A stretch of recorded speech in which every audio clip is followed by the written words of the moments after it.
Hey everyone, welcome back to Land Investing Online, where we teach students how to profitably buy and sell vacant land. This is the simplest, least competitive, and most profitable sector of real estate. For more information, please visit landinvestingonline.com to join our free Discord with tons of successful investors. I'm Daniel Epke, joined again by my brother and business partner, Ron. Welcome back, Ron. Hey Dan, excited to talk about this one. Yeah, it's a good topic. We're going over a deal that we threw away at one point, and it ended up being a great deal. We'll get into details, but we threw it away, put it on the back burner, came back to it, and made a ton of money. And I'm excited to talk about that with you guys. But before we get started, let's go over one of the questions from a member. And their question is, what is your average profit per deal this year? Has this changed over time? Was this different than when you first started? Yeah, really good question. And so last year, since it's a full year number that I can give you for last year, we're right around 18,500. This year, I want to say we're around like 20 to 21. But obviously, we're 3, 4 months into the year, so it can be skewed by bigger numbers. But I think that's where we'll be at after the year. So it's not like we're not doing deals that are less than 18,000 in profit. We are just trying to even it out with some bigger deals. So we'll take $8,000, $10,000 profits all day long if we're buying them at the right price. But those average, and then we have bigger ones that's 60, 80, $100,000. I think our median, Dan, is probably closer to 13 to 16, somewhere in there, I would guess. Um, and then obviously our average is 18 to 22. But yeah, it balances it out. We have a lot of big deals. We have a good amount of small deals that are like I said, $8,000 to $15,000. We don't really go less than that $8,000 profit range, maybe six from time to time when something goes wrong and we're expecting 8 to 10. But yeah, that's pretty consistent, I think, Dan. And I love those $20,000 profit deals. I'm really happy with where our average is right now. Yeah, and like Ron said, we do a ton of deals a lot bigger and we do some smaller. I don't know the last time I really looked at a deal that was less than around $8,000, $10,000 profit. If I see something like $5,000, $6,000 profit, it just we I don't know what it is. Our business is when we first got started, we had some of those deals: buy for a couple, sell for buy for three, sell for nine. We did some of those. Bought for five, sold for 14. Those are small compared to what we're doing now. I just looking at our CRM the other day, going through our deals and training our salesperson, these averages are getting much, much bigger, and our pipeline is getting much, much larger numbers as well. We have a bunch of six-figure properties we just listed, and we're continuing to go that way. And with hiring a new salesman, focusing on that, hopefully we keep going up in that direction as well. But with volume 18,000, we're happy with where it is. I think it's a really good place to be. Exactly. Awesome. Well, let's get into the show, which is we almost threw away $100,000 profit deal. We actually did throw this deal away at one point. We just rejuvenated the deal and revived it. So let's just tell you a brief background of the story. So we had this property under contract for, I think it was around $75,000. And the land was timbered about 5, 6 years ago. So the satellite images made this look pretty rough in a way. It was just like smaller trees getting rejuvenated, coming back to life. And it was about 40 acres. So it was 40 acres for $75,000. The neighbor property had a small old structure on it, and it sold. It was the same exact shape, right? So the neighbor property, same shape, same acreage, and it sold about a year ago for $100,000. So the numbers looked really tight. We're like, okay, buy 75, sell for 100, but it doesn't have a structure on it like the neighbor property, maybe sell for 90, whatever. So we went back to the buyer after a couple weeks of looking into this, and I'll get into the reasons why we went back and what we saw. But and I went back to him and I said, we can't do it for 75. Can you do it for 60,000? I felt really, really good at 60,000. So I asked him for 60,000. He sent me a long email saying he's already selling it to me extremely underpriced and just wants to liquidate it. He's like, look at the area. This is worth a lot more than 75, and you're trying to get more out of me. So he pretty much told me to kick rocks, and I kind of thought about it, looked at it a little more, and he was pretty upset with us coming back and telling him that. So we waited about another 2 weeks or so, and I kept looking at it on the side and just thinking, this might be a good deal. It's so hard to tell. So eventually, we'll get into the reasons why, but we went back to him and said, all right, let's move forward with the original 75, send it to title, close the property, listed it for $182,500, sold it within 7 days of listing it. So got it under contract in 7 days for $175,000 cash offer. So we made $100,000 on this deal that we originally threw away. Um, let's go into, so that's the background of the story. Now let's go into why we were skeptical with this deal, Ron. Why did we originally say no and go back? And why did we say no and try to get him down to 60,000? Yes. So I think when you see neighboring properties that sold, it can scare you away. Especially it had an old mobile on it, which has some value, and people it's going to be valued a little more. But like that was, I think it sold for like 100 or 105 or something like that. Same exact acreage, 40 acres, same exact shape, everything on the. It wasn't timbered also, so it had older trees on it, which is a good quality for it. But that was our biggest fear, I think, and we saw that comp right away. It was a neighboring, like not a couple streets down. It was the parcel next to it that sold for whatever 20,000 more than we originally offered. Um, so that was our biggest fear. Do you want to get into the next part, Dan, or you have something to add to that? So let's see. So we thought, yeah, well, so why we were skeptical, there's another reason I want to, so the neighboring property was one. There was another reason I wanted to get into that you didn't mention. Two other reasons, actually. One, there was no comps in the area outside of that one. There just wasn't a lot of data at all. And you'll run into this a lot with land, and we're used to running into this issue with very, very little data. And in the course, we kind of show you how to use what you have. So that's another reason there wasn't many comps to support our $75,000 offer price. And then another reason was a funder that we work with, that we wanted funding on this deal. So we actually went to a partner and got money from them for this deal. I sent them the deal, and they said no because of the same reasons we said. So they kind of like solidified our reason there. So that's one of the reasons as well. So let's talk about why we went back now, Ron. Why did we go back to this deal after 2 weeks? Yeah, so I constantly like, and we do this a lot, and more times than not, when I go and look back at deals, I'm like, yeah, I was right. This deal isn't going to work out. But I'll always, like a week or two after, like it'll jump in the back of my mind, especially a deal of this size when it's buy for 75 grand. And like if I'm wrong, like that can be a costly decision. So I'll constantly go back and kind of reevaluate what I said and just confirm that. So I did that with this one about 2 weeks later after the guy said, no, we're not going down.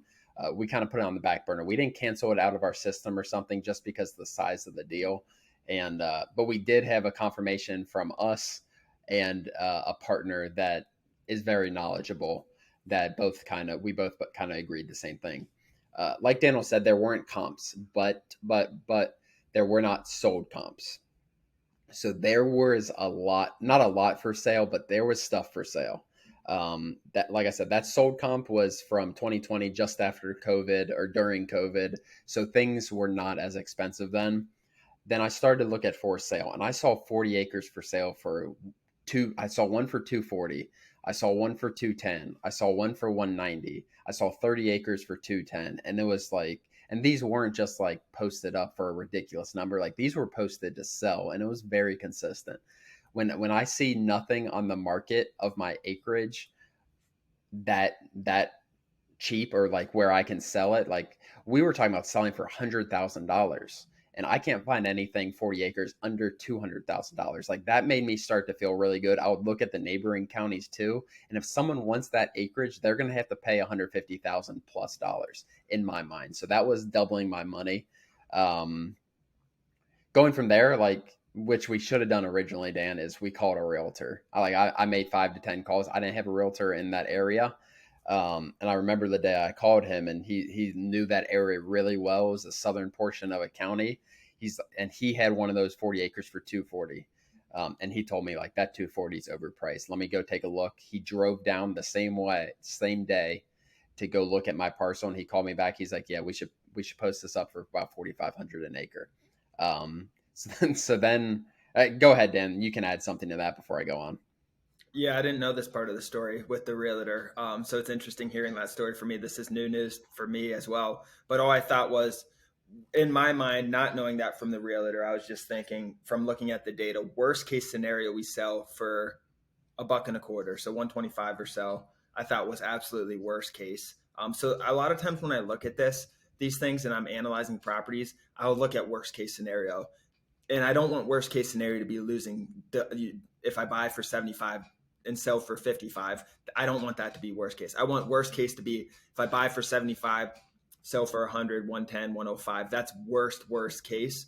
And in this situation, it was 125, and I was like, I'm fine with selling this 125. And one of the other reasons we were buying so many properties at this time, we did not have a lot of money to just throw out there for $75,000 properties. We had a ton under contract. We were funding a ton of people's deals, and our pipeline was huge at the time. That's another reason I didn't add in there. But it was like a money game because our funders said no. And it's like, all right, well, now we have to fund this ourselves. Let's look at it a little differently. So seeing the worst case 125, I was fine with it either way. And like Ron said, we were in a good area where appreciation was happening, and Ron found a good realtor, but I'll let you continue.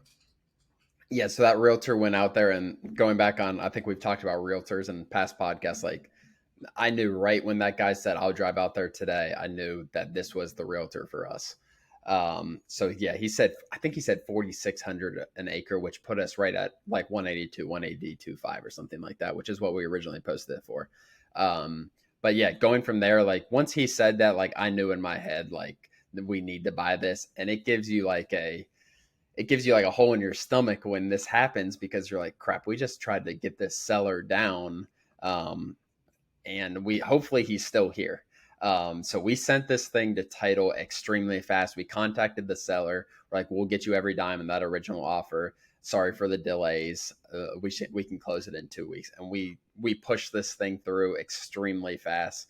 The realtor was as I expected, which isn't always the case, but he got this sold in a week. And we ended up making $100,000 opposed to losing out on a potential $100,000, which is, it's mind blowing when you look back at it, like how much money that is. And I'm sure it's happened before with us, unfortunately, that we just didn't realize. And I think it's a good lesson, Dan, just looking back at your deals that you said no to. Don't force deals. Looking at worst case scenario is a huge thing, very important. I'm very pessimistic when it comes to this because I want to make sure there's no chance that we can lose money. And I kind of looked at this like that comp next door was 40 for 100. Maybe we'll sell it for 100. We'll make $25,000.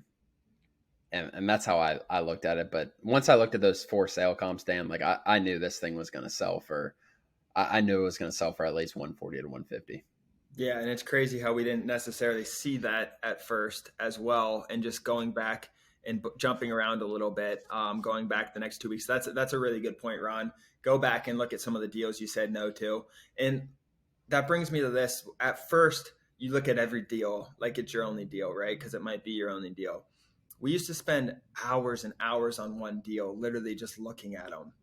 We can't do that anymore. We have employees to do that for us.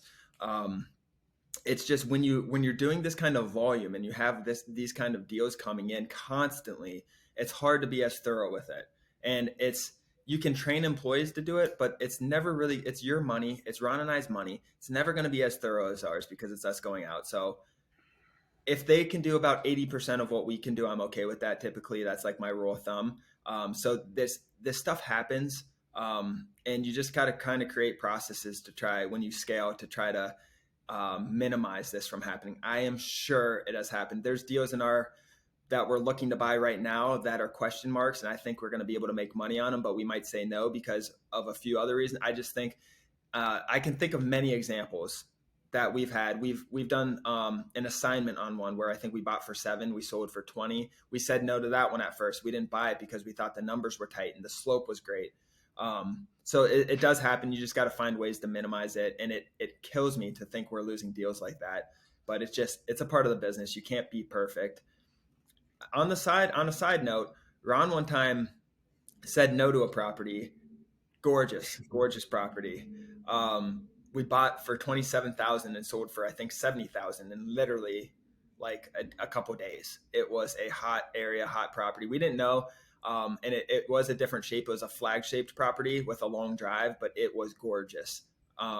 So this stuff does happen. And then I saw it and I'm like, we're buying this right away. But I've done the same thing in Ron's Cottom. 2 eyes is always better than one. So that's just a lesson there. Create systems so you don't just throw it away and never look at it again is all I have to say about that. No, that's what we did for this one, which is crazy. Like me and you both kind of had the same perspective. We went to a partner who, like I said before, is very knowledgeable, and they said the same thing.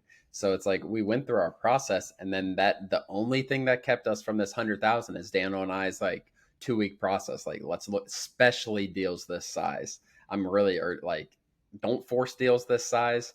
But like that 2-week process where we looked at it again, like your first step is trying to negotiate that seller down. If you would have said yes to 60, we would have bought for 60 and sold for 175, which wasn't we weren't doing that to just get the seller down to make 15,000 extra. We were doing it because in our mind at that point, $60,000 was what price made sense to us.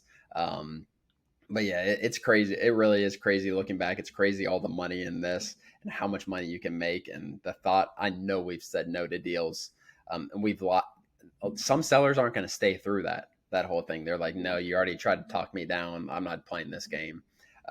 He was a couple states over. He didn't live by the property, so it's not like he could go sell it himself or find a realtor as easy. But yeah, it worked out in the long run. I'm excited it did. We had 2 properties recently. A funder said no to, and I think as we grow and as as we grow, I don't want to say we get more lenient with them, but I don't know. We just look at things a little bit differently. Like if I'm okay with the worst case scenario, I'm buying it.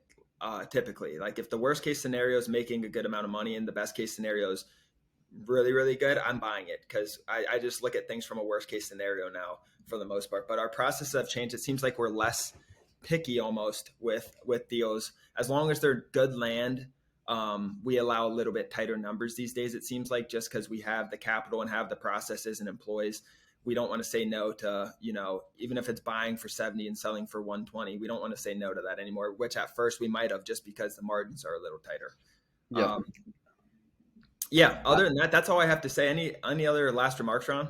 Yeah, because we've got on this tangent a little bit, Dan, I don't want this episode to be about forcing deals. Like I really do not want that, especially from new people. It will tighten up your money. It's going to get your money in deals that you don't want your money in. Do your proper due diligence, have your processes, but do not force deals. Like really don't force deals that are anywhere close to market value. But hopefully this episode helped. I think it's a good example of a system that worked for us where we ended up making $100,000. Things could have gone wrong and it could have worked out the other way. Yeah, I think it was a really good episode, Dan. Yeah, and that brings me to this as well. Ron said don't force deals, but also don't only listen to funders. You got to get multiple eyes on it. Some might say yes, some might say no. Don't only listen to one person. Get eyes. And if you guys out there have deals that you think are good, but your partner or funding partner, whoever it is, said they won't fund it, come to us, send it to Ron and I. We fund a ton of deals. We'll look at it differently than what your other funders are, and we have a lot of good relationships. We can send it to other people to get more eyes on it than just us as well. Come to us, send us your property, tell us all the information, what you're buying it for, what your opinion are, give us everything. The funder said no. We want to know all that stuff. And that doesn't, if just one other funder said no, that doesn't deter us at all because we're buying 2 properties right now that multiple funders said no. They're both 6-figure properties. They're really expensive. And we're buying them and I think they're going to do really well. So don't just because an experienced funder says no, doesn't mean you should listen to them. They look at money differently. They don't know the areas like you know, and there's just different things to go by, I think. But other than that, guys, that's all for this episode. Visit landinvestingonline.com. Join our Discord. Say hi to Ron and I. If you guys are new here or experienced, we'd love to have you in that. There's a lot of good investors in there. Come network with some of the best land investors in the industry. Landinvestingonline.com. Sign up for a free Discord. Thanks for joining, guys.